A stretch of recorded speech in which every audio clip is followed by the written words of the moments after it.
오늘 이 본문 말씀은 이제 야곱이 라반을 떠나서 모든 소유와 또 가족들을 데리고 본토 아버지가 계신 고향으로 약속의 땅 가나안으로 다시 돌아가는 장면입니다. 이렇게 돌아갈 수 있었던 것은 하나님께서 응답하셨기 때문이죠. 그럼 우리는 늘 영적인 본향으로 돌아가야 됩니다. 반드시 돌아가야 되는데 그때 하나님께서 반드시 갈 길을 내주시죠. 타이밍도 알려주시고 인도하시고. 자, 오늘 말씀에 보면 야곱이 일어나서 이제 라반을 떠나가려고 하는데 그냥 정식으로 인사하고 가지 않습니다. 아마 정식으로 인사하지 않는 것은 야곱의 예상이 거의 정확했을 것이기 때문입니다. 바로 31절에 보면 외삼촌이 외삼촌의 딸들을 내게로 억지로 빼앗으리라 하여 두려워하였다. 그러니까 지금 야곱이 만약에 솔직히 말해서 저희를 가겠습니다. 그러면 이런저런 이 핑계와 그 거짓 말을 동원해서 아주 함정에 빠뜨리든지 억지 주장을 해서 야곱의 아내들을 다시 빼앗고, 네가 이 아이들을 다시 찾아가려면 다시 6년을 일해라, 7년을 일해라, 충분히 이렇게 할 수 있는 아주 기질이 있다는 것을 알기 때문이었죠. 딱 봐도 쉽게 보내주지 않을 것을 야곱이 알았습니다. 그러니까 이제 야곱 안에는 이 외삼촌을 향한 이 분노도 있었고 그 다음에 두려움도 있었습니다. 우리 인간 사이의 관계, 인간관계에서 우리가 나름대로 잘 관계를 풀어보려고 하지만 항상 이게 내가 풀어보려고 할 때마다 얽히고 설키고 어려운 이유 중에 하나는 바로 이 두려움과 그리고 분노 때문입니다. 이거를 아무리 사람이 풀려고 해도 분노가 있는 두 당사자끼리 마주치면 절대 그 분노가 풀리지 않고, 또 분노와 함께 두려움이 있기 때문에 이 두려움으로 인해서 분노와 두려움이 섞여 있어서 서로에게 정직하지 못하고, 그 다음에 정직해도 도리어 분노하고, 그러면서 갈수록 실타래가 얽히는 것처럼 이 관계가 얽히고 이제 꼬이게 되는 것이죠. 자, 이때 야곱이 절대 이 외삼촌이 자기를 호락호락 보내주지 않을 것을 알기 때문에 날짜를 봅니다. 그때가 언제냐? 양털을 깎을 때. 양털을 깎으면 이 양털을 깎고 축제를 벌입니다. 양털이 많이 자라는데 그거를 깎아서 이제 팔기도 하고, 잔치, 한 해 동안 양을 키운 것을 축하하고 잔치를 하죠. 그러려면 양털을 깎는 곳으로 가야 되고, 또 양털을 사러 오는 이제 사람들이 있는 이 장터에 가야 됩니다. 그래서 라반이 양털을 깎기 위해서 양털 깎는 곳으로 갔고, 바로 그때 이제 야곱은 조용히 도망을 간 거죠. 양털을 깎는데 보통 한 일주일씩은 합니다. 잔치를 벌이는 거죠. 자, 그때 라반이 양털을 깎으러 갔고, 19절에 이제 라헬은 그의 아버지의 드라빔을 도둑질했다, 이렇게 얘기합니다. 자, 라반은 양털을 깎으러 가고 도망가야 되는데 이 딸 라헬이 도망가면서 뭘 가져갔느냐? 드라빔을 가져갔습니다. 드라빔은 조그만 한 휴대용 우상입니다. 휴대용 우상이라서 이 장막 안에 중요한 곳에 두기도 하고 어디 멀리 여행을 떠날 때 가져가기도 하고 그렇게 하죠. 이 드라빔은 이제 보통 그 당시에는 가족의 수호신으로 여겨서 이게 가족의 안녕과 번영을 가져다 주는데, 요거는 이 드라빔도 아무나 가질 수 있는 게 아니라 가족의 장자들에게 이렇게 전수돼서 이어지곤 했습니다. 여러분, 이 열왕기하 23장 24절을 한번 보십시오. 열왕기하 23장 24절.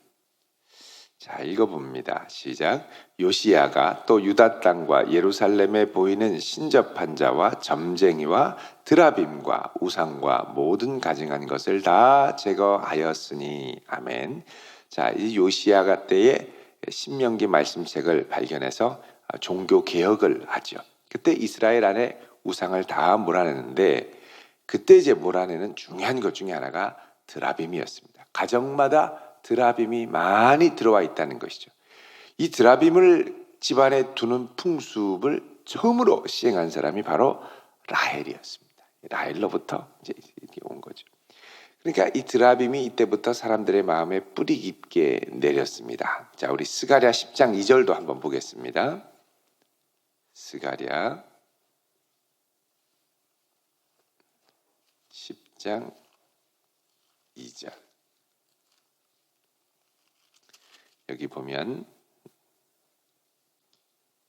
자, 읽어봅니다. 시작. 드라빔들은 허탄한 것을 말하며 복술자는 진실하지 않는 것을 보고 거짓 꿈을 말한즉 그 위로가 헛됨으로 백성들이 양같이 유리하며 목자가 없으므로 곤고를 당하나니. 아멘. 자, 여기 보면 드라빔들이 허탄한 것들을 말한다. 그러니까 이 드라빔을 갖고 점도 쳤다는 것을 우리가 알 수가 있습니다. 자, 라헬은 야곱을 통해 하나님이 역사하는 것을 알고 있었겠죠. 또 야곱은 꿈에 하나님이 나타나셔서 가라고 말씀하셨다는 이야기를 라헬에게 해줬습니다. 그리고 처음에 이제 라헬을 만났을 때도 하나님이 어떻게 베델에서 자신을 만났는지도 이야기해 주었겠죠. 그런데 도망갈 때 되니까 라헬이 상당히 자기중심적이라고 그랬죠. 어떻게든지 갈 때 안녕과 행복과 기운을 바라는 마음으로 그냥 가면 되는데 우리 가족 지켜야 되고 우리 가족 안전하고 무사해야 된다 해서 무거라도 지푸라기라도 잡는 심정으로 뭘 가져가느냐? 아버지의 드라빔을 딱 가져갑니다. 그러니까 이게 뭐와 같냐면 이제 정말 두렵고 힘든데 빨리 황급하게 나가야 되는데 이거 어떡하냐. 예. 근데 딱 보니까 이 집에 달마대사 이 그림이 보이는 거죠.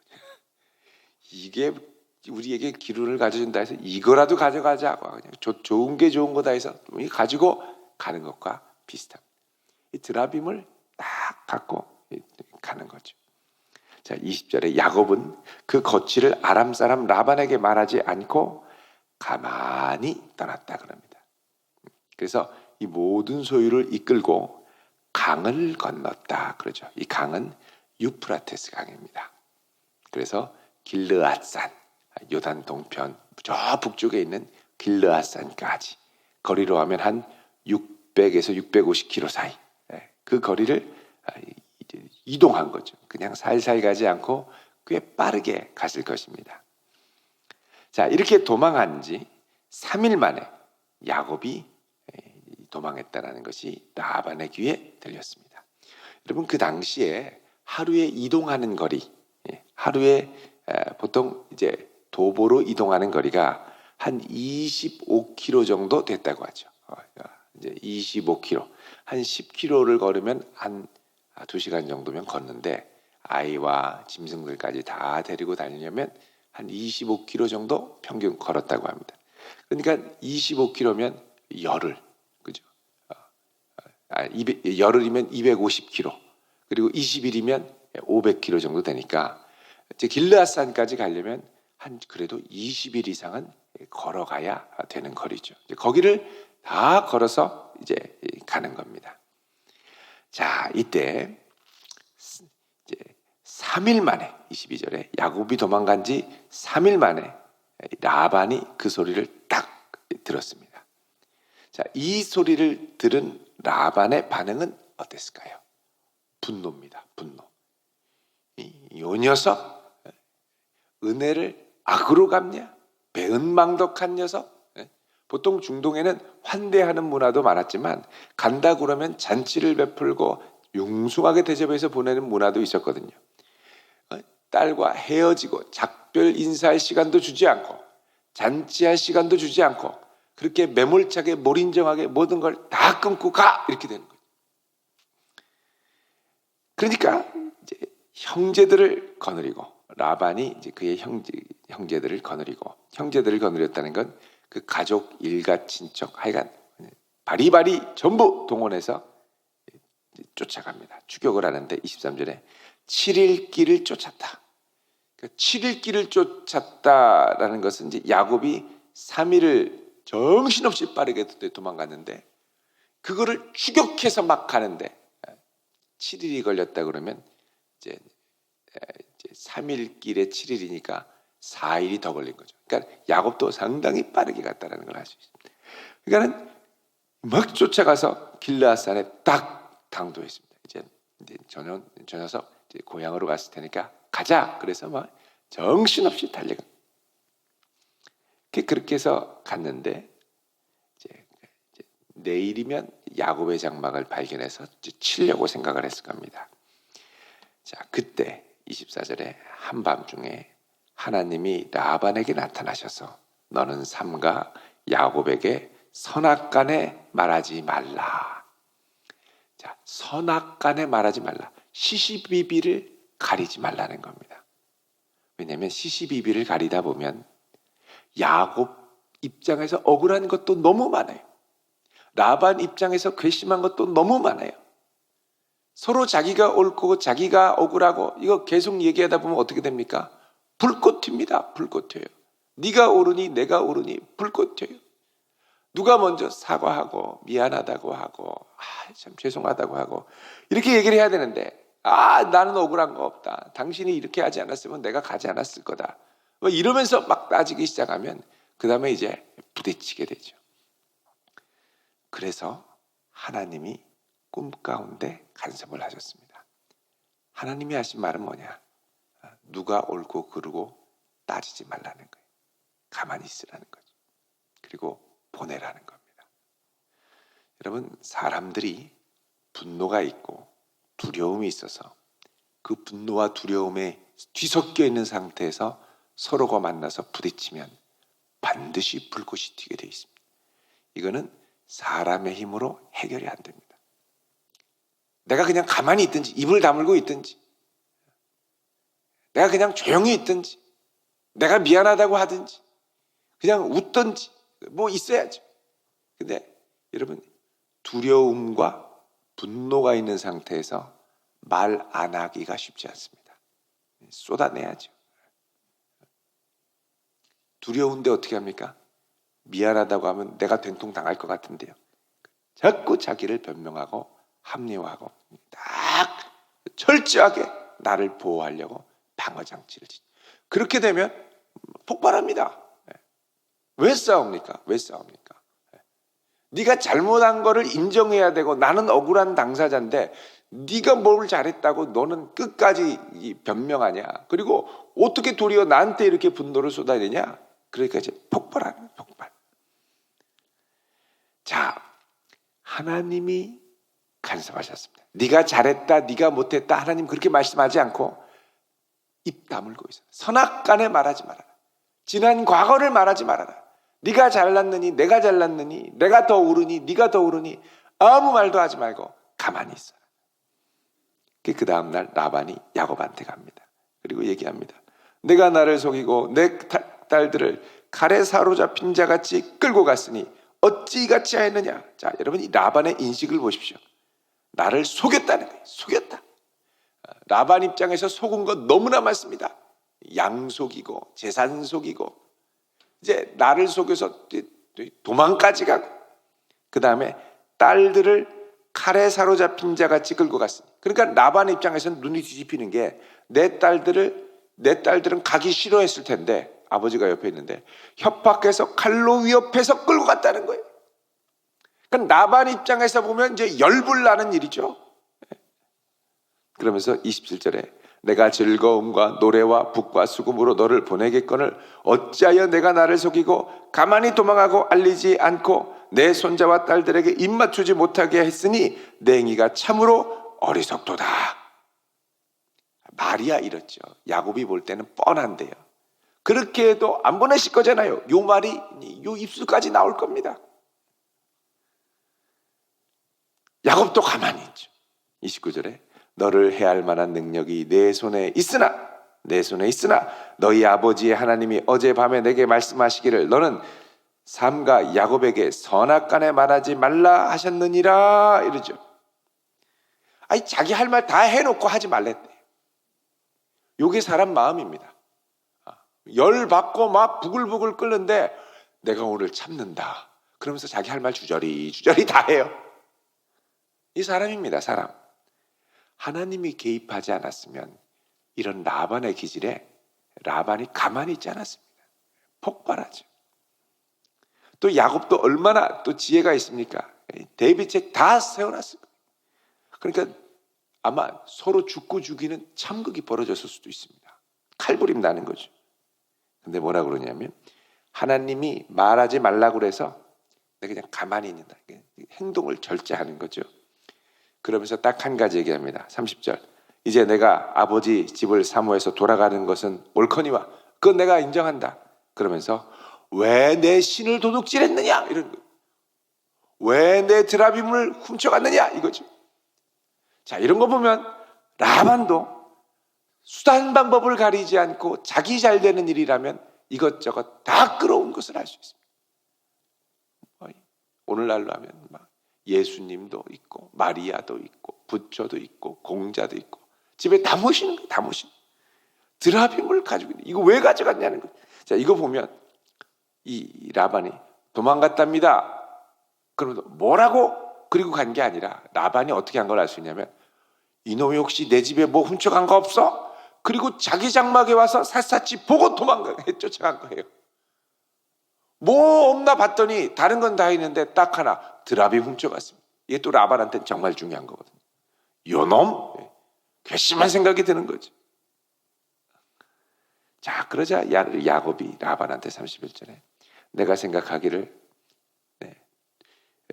두려워서 삼촌이 억지로 다시 빼앗아 갈까 봐 두려워해서 얘기합니다. 데려갔습니다 하면서 32절에 외삼촌의 신을 누구에게서 찾든지 그는 살지 못할 것입니다. 발견되거든 가져가십시오. 야곱이 라헬이 훔쳐온 줄 모르고 있어요. 그러니까는 야곱도 속은 거고 라반도 속은 거고 또 라헬 또 레아 이 딸들도 아버지한테 속은 거고 그러니까 속고 속이는 것이 계속되는 거. 이게 우리 인생입니다. 두려움과 분노가 생기면 속고 속이게 돼 있습니다. 이 사이에 하나님이 간섭하지 않으면 절대 해결이 안 되죠. 그게 뒤져보라는 거예요. 뒤져보라는 거예요. 샅샅이 뒤지니까 라반이 못 찾습니다. 결국은 속고 돌아갑니다. 속고 돌아가는 거예요. 그럼 라헬은 괜찮냐? 여러분 야곱의 선언이 무섭습니다. 가장으로 누구든지 살지 못할 거다. 나중에 라헬이 막내 베냐민 낳다가 길에서 죽죠. 집까지 못 가고 죽습니다. 그러니까 라헬도 자기가 했던 이게 어떤 결과를 초래할지 모르는 거예요. 자, 여러분 오늘 이 말씀을 보면 사람들은 다 저마다 억울한 상황, 분노와 두려움이 섞인 상태로 살아가는 가운데 속고 속이는 것이 끊임없이 계속되면 이거 그대로 인간적으로 가져갔다가는 폭발하는 상황까지 가는 것을 우리가 볼 수가 있습니다. 우리 인생을 불쌍히 여기셔서 하나님이 개입해 주시지 않으면 나에게 주님의 온유한 마음을 주시지 않으면 그의 마음을 하나님이 바꾸시고 움직여 주시지 않으면 이 불꽃 튀는 치열한 갈등 상황을 우리는 도저히 풀어갈 힘이 우리에게 없는 것을 알 수가 있습니다. 그래서 사람들은 좀처럼 회개하지 않죠. 그래서 예수님께서 이 땅에 오셔서 자신을 화목 제물로 내어주셨죠. 화목 제물이 무엇입니까? 도저히 화해할 수 없는 두 사이를 자신의 희생으로 연결시켜주는 것입니다. 이 화목케 하는 사역으로 예수님이 십자가에서 기꺼이 자기의 생명을 희생하시고 물과 피를 흘리셨죠. 그래서 우리에게는 하나님의 긍휼과 자비로 우리의 분노와 두려움을 다스려 주시고 다른 이들의 마음을 움직여 주시는 은혜뿐만 아니라 우리에게는 다른 이들을 화목하게 할 사명도 있습니다. 그리고요, 우리 입술 선악간에 말하지 않도록 모든 상황을 하나님께만 아뢰 수 있는 믿음도 우리에게 있어야 할 것입니다. 이렇게 갈 때 우리가 어디를 가든지 그곳에서 화평케 하는 자, 피스메이커죠. 이런 자들은 예수님이 복이 있다고 했습니다. 하나님의 아들이라 부름받을 것이라고 했죠. 세상의 아들은 피스메이킹을 못합니다. 하나님의 자녀만이 할 수 있는 특별한 은혜요 능력입니다. 이 귀한 은혜를 맛보고 또 이 귀한 은혜를 나누며 평화를, 화평을 이루어갈 수 있는 복된 성도 되시기를 주의 이름으로 축원드립니다. 기도하겠습니다. 거룩하신 아버지 하나님, 저마다 억울하고 저마다 분노가 불꽃 튀는 이 세상 가운데 저희들을 불러주시고 하나님의 자녀 삼아주심을 감사합니다. 주여 저희들에게 은혜를 더하사 화평케 하는 이 귀한 은혜를 저희들 맛보며 또 더 나아가 화평케 할 수 있는 은혜도 허락하여 주시옵소서. 예수님의 이름으로 기도드립니다. 아멘.